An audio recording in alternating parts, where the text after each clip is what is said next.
estamos trabajando en una colaboración con la UPM y eso, además de lo que ellos ya han explicado, quiere decir que, por contextualizar, como red de Business Angels, aunque estemos en IS, estamos abiertos a proyectos, a startups, a emprendedores y a inversores que no son de IS. Esto es una cosa que siempre insisto porque no conseguimos hacer pasar el mensaje lo suficientemente claro. Analizamos startups de cualquier tipo de origen, no solo de nuestra comunidad de alumni. Y solo por contextualizar un poquito más, llevamos 13 años haciendo esto, tenemos unas 150 participadas, algunas en las que está Jesús, 150 inversores y son más de 30 millones que se han levantado a través de IS.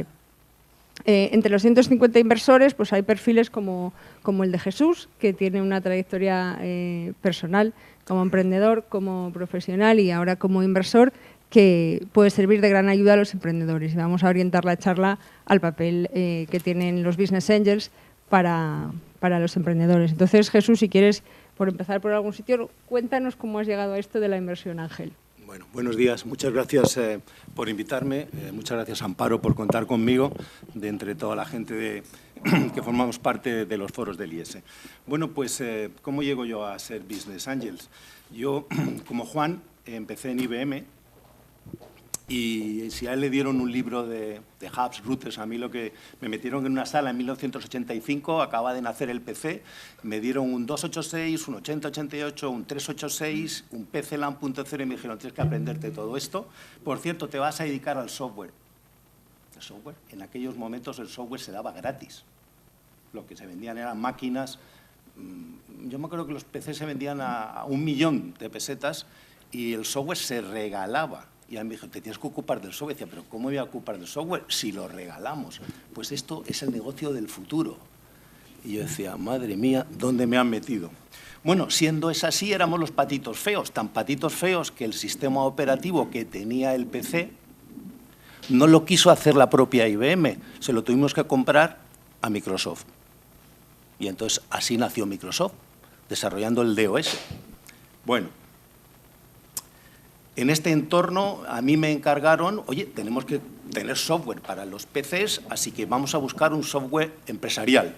Y con estas encontramos un software en Dinamarca y nos pusimos en marcha en un proyecto que nos duró 2 años, un proyecto disruptivo frente a un proyecto de innovación sostenible. Luego, si queréis, lo comparo, aunque me parece que Glenn esta mañana ya ha hablado de ello.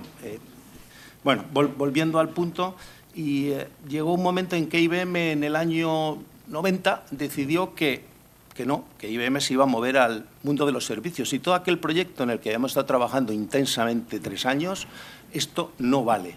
Bueno, ese fue el momento en el que me hice emprendedor. Ese fue el momento en que decidí que aquello en lo que yo creía, porque estaba apasionado, y esta es una característica clave de un emprendedor, iba a ser el proyecto de mi vida, así que junto con 2 compañeros de IBM fundamos una empresa que se llama Navision. Y sufrimos mucho, la fundamos con 60.000 euros y a partir de allí desarrollamos una empresa que yo creo que tuvo cierto éxito, terminamos por tener un porcentaje de mercado interesante y tanto fue así que Microsoft vino y se la quedó por 1.500 millones de euros en el año 2003. Bueno, en aquel momento yo me planteaba qué hago. Sigo en este negocio, me voy a Seattle a trabajar con Microsoft y decidí hacerme inversor, pasé a formar parte de los foros de inversión del IS, allí colaboro con Amparo en los filtrados de proyectos que nos llegan y bueno, yo diría que finalmente, por contestar a tu pregunta, llegué por casualidad, pero me he quedado porque soy un apasionado. Una puntualización es que, por suerte para vosotros, para los emprendedores, los proyectos que pasan a la red no los seleccionamos solamente. Por suerte para vosotros, para los emprendedores, los proyectos que llegan a la red no los seleccionamos solamente en el equipo y yo misma, sino que son los inversores que tenemos de la red los que hacen esa selección para ver cuáles llegarán finalmente al foro. O sea que ahí tenemos más capital inteligente, colaboran, quiere decir que trabajan gratuitamente. Cuando hacemos estos comités y cuando te fijas en un proyecto para invertir, ¿qué buscas en ese proyecto? Correcto. Vamos a ver, cuando yo voy a hablar de mí, evidentemente hay más inversores en los foros de inversión y cada uno tendrá su criterio, yo voy a hablar de los míos. Básicamente yo busco una ventaja competitiva sostenible y, dado mi conocimiento en el área de IT, software, tecnología y móviles, yo busco que, si es posible, esa sea una ventaja tecnológica. No siempre es posible, bueno, el caso. Y si tengo que elegir en qué tipo de ventaja tecnológica me quedo con una disruptiva antes que con una sostenible, ¿vale? Yo entiendo que todos sabemos de lo que estamos hablando, si no hago un pequeñito ejemplo para una tecnología sostenible y una disruptiva. Por ejemplo, en el curso que nos dio Clayton Christensen nos pone un ejemplo clarísimo, que era el mundo de la insulina. En el mundo de la insulina, el negocio estaba basado en que se desarrollaba una insulina semisintética, primero a partir de cerdos, luego semisintética, y el proyecto de inversión que hacía, por ejemplo, la americana Lilly, consistía en invertir algo así como $100 millones en conseguir que fuera más pura, o sea, más de lo mismo. Digamos que lo que se tenía es mayores características, se ofrecían mayores características de pureza, con lo cual aquellas personas que tenían algún tipo de reacción o alergia a la insulina no iban a tener ese problema. Para mí esa es una sostenible, doy más de lo mismo, incremento las características, sirvo a un mercado mayor. Frente a lo que hizo Novo Nordisk. Novo Nordisk dijo, yo me voy a gastar, por cierto, $10 millones solo, y desarrolló un lápiz que es un bolígrafo cuyo objetivo era inyectarte directamente en la piel la cantidad de insulina necesaria para tu dosis, con lo cual solucionabas un problema importante, ya que no tenías que ir al médico a que te pusiera una inyección al practicante. Bueno, aquello fue un verdadero éxito. Es decir, aquello fue una disrupción, se creó un nuevo mercado para el que no se sabía ni cuántos bolígrafos inyectables se iban a vender. Esa es una disruptiva, ¿vale? Entonces, ese es el tipo de innovaciones que me gusta. Muchas veces nos cuesta entenderlas, las disruptivas. Por tanto, busco una ventaja tecnológica sostenible. ¿Qué busco después? Busco un equipo clave. Lo más importante es el equipo emprendedor y para eso, para mí, la tecnología o DREAMS, por sus iniciales, definen muy bien lo que yo ando buscando detrás de un equipo. Las iniciales de DREAM, que serían de Dedication, R de Responsibility, E de Education, A de Actitud, M de Motivation y S de Synergy. Es decir, que 1 más 1 más 1 son 5. Esto es clave. Y finalmente, y no menos importante, es que el proyecto en sí mismo sea escalable. Yo estoy para hacer dinero, para multiplicar mi inversión, luego veremos por qué valores, y que sea invertible, ¿vale? Que el proyecto esté en una fase en la que realmente dices, bueno, yo invierto aquí y esto va a multiplicar. Por supuesto, luego hago los análisis típicos que he aprendido en el IES, típico de Porter, hago también análisis de otro tipo, Canvas en particular. Luego he hecho mi pequeño modelo de pre-check, que lo que me hace es, me respondo a mí mismo unas 10 preguntas y ya dice, si en estas preguntas todas me salen sí, sigo adelante, y si no, no. Porque hay que saber evaluar rápidamente un proyecto e intentar acertar. Bueno, ahora sigo con esta. ¿Es una salsa secreta o nos puedes decir alguna de las 10 preguntas? Puedo, mira, no sabía que me ibas a pelot, me lo he apuntado. La primera que me pregunto es escalable el negocio que me plantean? ¿Los fundadores van a tener, después de la inversión, más del 50% post-money? Parecerá una pregunta, pero para mí es clave. Pero en muchas inversiones resulta que después de la entrada de capital el fundador se queda con una participación menor y dices, bueno, pero si este es el motor de su proyecto, debe de tener el control. Al menos 2 fundadores se conocen más de 3 años. Esta es otra del equipo, porque muchas veces, bueno, y vosotros, pues yo es que me he conocido ayer. Una inversión es como, un emprendimiento es como un matrimonio. Creerme. O sea, yo he estado éramos 3 socios, estuvimos 7 años juntos y las pasas de todos los colores, ¿eh? Bueno, estas son algunas, todas Nada. no te las voy a También relacionado, hoy día los emprendedores tienen muchos recursos de financiación, tienen organismos como ENISA, tienen fondos de capital semilla, aceleradoras con fondos de capital riesgo mayores. En este engranaje, ¿dónde encaja el Business Angel? ¿Qué esperas en cuanto a madurez de estar en una empresa o no? En cuanto a rendimiento, o sea, ¿qué define un poco el perfil del Business Angel y el segmento donde está activo frente a otros inversores? Vale, yo diría que hay una correlación entre la fase de inversión, el dinero y el tipo de inversor, ¿vale? Entonces, yo diría que si, por ejemplo, estamos en la fase inicial de idea prototipo de la empresa, la inversión asociada a esta fase de idea prototipo nunca va a estar por encima de los 100.000 euros y generalmente es de las 3 Fs, Family, Friends and Full. Entonces, ahí es mejor ni entrar, porque todavía, una vez pasada esta frase y que tú ya tienes un producto final con alguna pequeña inicial venta, yo creo que es la fase en la que entramos los Business Angels, ¿vale? ¿Para qué? Para demostrar que aquello puede multiplicar.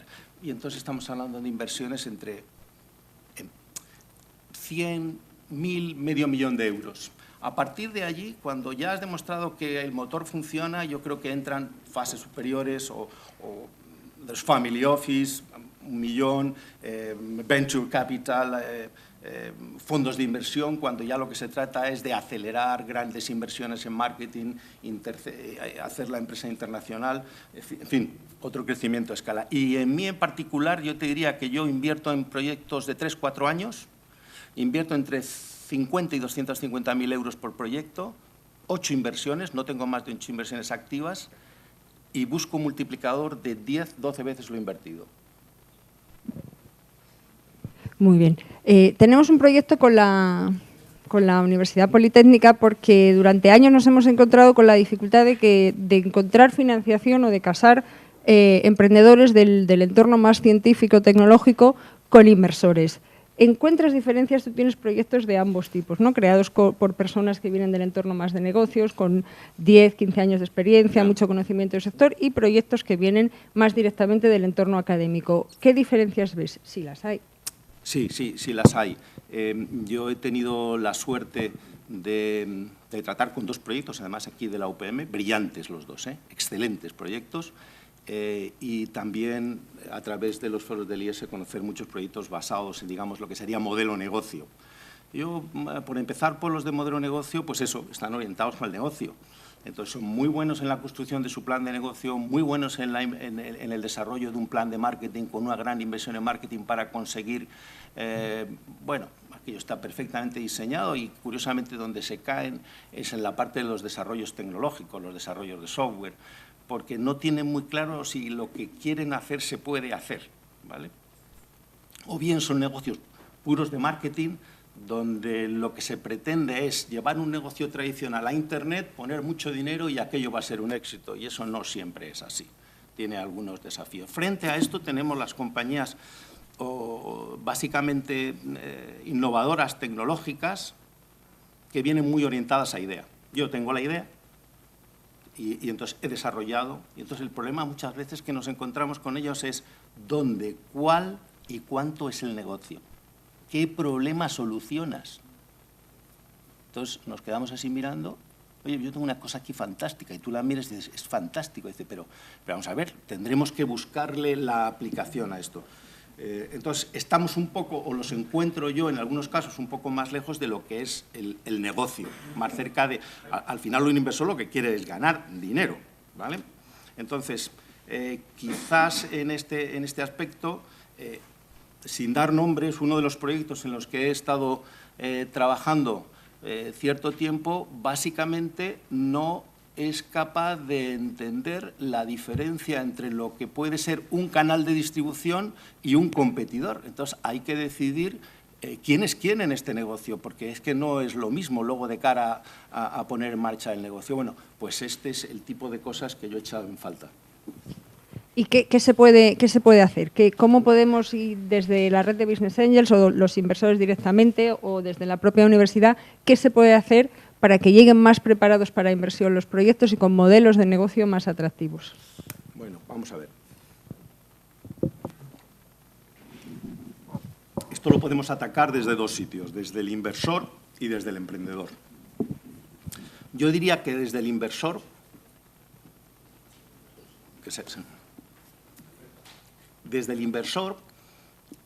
yo diría que ha habido una evolución. Cuando yo empecé en el mundo de la inversión, la mayoría o el porcentaje fundamental de los inversores eran inversores financieros. Es decir, yo vengo, pongo el dinero, soy un experto en finanzas, te miro unos indicadores financieros, te voy controlando tus gastos y, bueno, ataco tu denominador, me preocupo, en fin. Yo creo que eso se ha acabado. Yo creo que el mundo en el que estamos, los inversores son inversores de valor. Y entiendo por valor la aportación de una serie de cosas que no solo incluyen la aportación de un capital para unas acciones. Es decir, para mí el valor, por ejemplo, incluye el mentoring de los socios, de los emprendedores. El valor significa la aportación real en estrategia de negocio. Es la aportación en contactos, la aportación en futuros clientes, la aportación en relaciones personales y sociales para ayudar a lanzar ese proyecto, la aportación, por supuesto, en conocimiento del sector. Y todo este valor adicional, por lo tanto, tiene que ser entendido por el emprendedor como algo que tiene que ser recompensado. No viene granted porque he invertido una cantidad en esta empresa. Esto no siempre está claro en la mente del inversor. Antes de dejar unos minutos para alguna pregunta breve, al menos, tengo dos preguntas. Una, ¿cuál ha sido tu mayor decepción o tus mayores decepciones y tus mayores alegrías como inversor? Y la última, si muy brevemente, hoy hay un número de proyectos, no sé si son 9 o 10, Gonzalo, que probablemente estarán buscando inversión, algunos de forma más inmediata y otros en el futuro. Algunos consejos clave y claros para cuando se dirijan a un inversor, cómo afrontar el proceso, cómo organizar la comunicación. Primero las alegrías, las decepciones, vale, el resumen y abrimos. Pues alegrías, evidentemente, la venta de nuestra compañía Navision, en la que, bueno, pues gracias a eso estoy aquí y donde estoy. Fracaso, invertimos en una compañía, un desarrollo tecnológico innovador en el que era un USB y era un disruptivo sobre VPNs, un modelo de seguridad nuevo, fue un completo fracaso. No vendimos nada. Fue un fallo total. La seguridad informática a nivel popular de usuario en España no es business. O no lo es todavía, o no fuimos capaces de entender. O sea, ese sería mi mayor fracaso. Y recientemente he invertido en otra empresa que ha sido La Nevera Roja y he tenido un buen retorno, ¿vale? Además, ahora he invertido en una, curiosamente, que se llama Wola, que se dedica, ha montado una plataforma tecnológica para compartir apuntes entre estudiantes. No sé, está bien, vamos a ver qué sale de ahí. Gente, no sé. Bueno, ¿cuál era la otra pregunta? Tres consejos para un emprendedor que empieza a buscar financiación. Un emprendedor de este entorno. Un emprendedor que tiene que tener, lo primero, y me ha encantado escuchar los pitch, ¿vale? Algunos excelentes. El pitch tiene que ser corto, claro. El pitch, recordar, es cuando estoy en la planta 12 del ascensor y le doy abajo, lo que me da tiempo a contarle a un señor para convencerle cuando salga del ascensor de que me tiene que seguir preguntando cosas. No le tengo que contar todo el proyecto, le tengo que vender. Y esta es la siguiente. Vosotros, los emprendedores, cuando buscáis un inversor, le tenéis que vender. Para venderle a alguien, lo primero que tenemos que saber es cómo se lo tenemos que contar. ¿Qué le tenemos que contar para venderle nuestro proyecto? Porque es un señor que tiene dinero y quiere un dinero para multiplicarlo, y si no lo multiplica contigo, lo multiplica con otro y se te va el dinero, se te va la oportunidad. Y si no le das porcentaje, pues lo pone en el banco. Aunque los intereses hoy en día son un verdadero desastre. Es que un pitch claro, ¿vale? Y ese pitch tiene que empezar por ¿qué problema solucionas? Pues ¿usted qué soluciona? Pues esto, ¿vale? Entonces, luego otra serie de la comunicación con el emprendedor debe de ser directa y real y no debe de ser Pues lo contrario, para entendernos, ¿eh? No quiero ser más explícito, ¿vale? Pero franca, ¿eh? Sincera. La negociación, cuando te planteas pues yo creo que debe de ser colaborativa. Hay quien la plantea en términos competitivos, pero si va a ser tu socio, si es que yo creo que una negociación colaborativa, ¿eh? Al principio y desde las primeras fases es importante poner encima de la mesa un pacto de socios. Un pacto de socios son las tablas de la ley, las normas que van a regular las relaciones entre los socios trabajadores y los socios, si queréis, financieros. Yo ya no me atrevo a llamar socios financieros porque os hablo de un inversor de valor, ¿eh? Donde se va, bueno, pues eso tiene que estar desde mi punto de vista de sooner, de better, ¿vale? Muchas gracias, Jesús. Es un placer tener a Jesús siempre porque además cada vez hay más business angels y en España en los últimos años ha habido mucha inversión. Nosotros cada año venimos cerrando los últimos 4 ya entre 20 y 30, pero no son muchos los inversores que han hecho un ciclo completo y que realmente obtienen la suficiente rentabilidad como para seguir invirtiendo continuamente en esto, ¿no? O sea que un placer, Jesús, y no sé, creo que he dejado 2 minutos para alguna pregunta, si alguien quiere. ¿Tenéis alguna pregunta? Yo sí tenía una para vosotros. Nosotros estamos haciendo un esfuerzo, como veis, de intentar incluso que los investigadores, con ayuda nuestra, etcétera, y con ayuda de algunas personas que aún están aquí en la sala, que también son de Business Angels, sepan hacer una cosa tan simple como ayudarnos a hacer esas fichas comerciales que hay en ese libro. Que no consisten en contar técnicamente nada. Si alguien quiere más información, que firme un NDA y ya veremos. Pero eso es otro tema. Eso, que parece muy simple para alguien que está acostumbrado a escribir 14 papers al año, no es nada sencillo por nuestra práctica. En absoluto, nada sencillo. Tienen que ponerse en otra mentalidad. Entonces, lo que sí quería preguntaros es si habéis visto este esquema de intentar establecer un portfolio de tecnologías con fichas comerciales, etcétera, en el sistema público por ahí, ¿empieza a ser conocido o es algo que todavía tenemos las universidades que seguir trabajando? Trabajando nosotros y con ellos, ¿no? Obviamente, y con ayuda de todos, porque eso efectivamente era algo que evidentemente nos faltaba. La gente quería contarnos el proyecto contándonos su último paper. No se trata de eso, como bien sabes. Yo personalmente no he visto ninguno, incluso tampoco hay que ser excesivamente duros con el entorno académico. Hay veces que otro tipo de emprendedores también tienen dificultades en contarlo corto y contarlo bien, pero como el catálogo de la UPM yo no había visto. Quizá que hay una cosa que se me ha quedado en la cabeza con esta reflexión, que aunque no quede muy bien decirlo, en algunos casos lo que necesitan los equipos de emprendedores académicos o de científicos es un emprendedor externo, un CEO externo. No gusta porque hay que dedicarse a otras funciones, pero a veces no va a haber otra forma si quieren relacionarse con inversores de este tipo o más fondos. En una cierta medida, y ahí viene lo que tú comentabas, ¿no? Se requiere también una credibilidad mutua, una confianza que hay que ganársela pulso a pulso, día a día. Pero en eso estamos. Gracias a vosotros, además. A vosotros, muchas gracias.